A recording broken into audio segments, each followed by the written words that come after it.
For today's video guys, magpatubo tayo ng mga seeds na ating nabili. And meron tayo ditong siling native na sili, yung maanghang. Yan, gagamit tayo ng coco peat or coco dust. Ilagay lang natin dito sa may seedling tray. Tapos, medyo siksikin natin, pero huwag siksik na masyado. Sabi ng mga expert, maganda daw itong coco peat or coco dust na pangpatubo ng mga seeds. Mabilis daw at healthy yung mga seeds. Ayan, tiyagain nating lagyan ng mababaw na butas paglagyan natin ng mga seeds. Kailangang pagtiyagaan ito guys, no? Sabi nga nila, kung walang tiyaga, walang nilaga. Huwag lang masyadong malalim para hindi malunod yung mga seeds. Yan, dito banda, sa kanang banda ay yung maanghang na sili, no? Native na sili. Ayan. Takpan natin ng mababaw lang. And sa tabi nito ay itanim naman natin yung okra. Ayan, marami pala yung isang pack.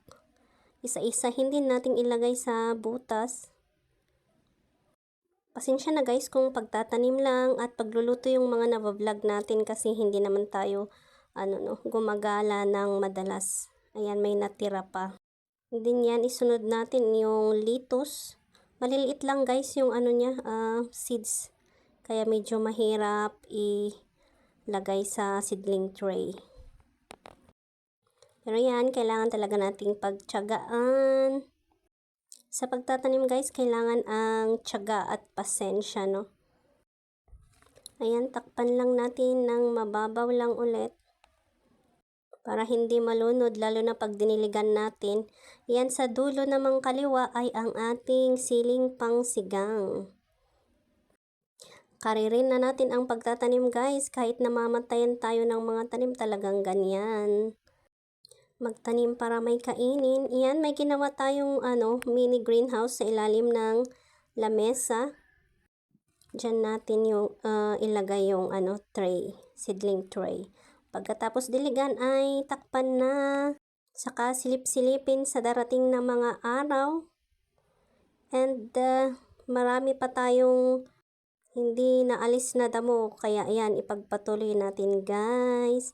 And after 1,000 years, natapos din natin ang pagdadamo. Hindi yan, isang bundok ng damo ang ating antayin matuyo bago natin sila sunugin. And yan lang for this video guys. Thank you for watching. Have a nice day. Bye.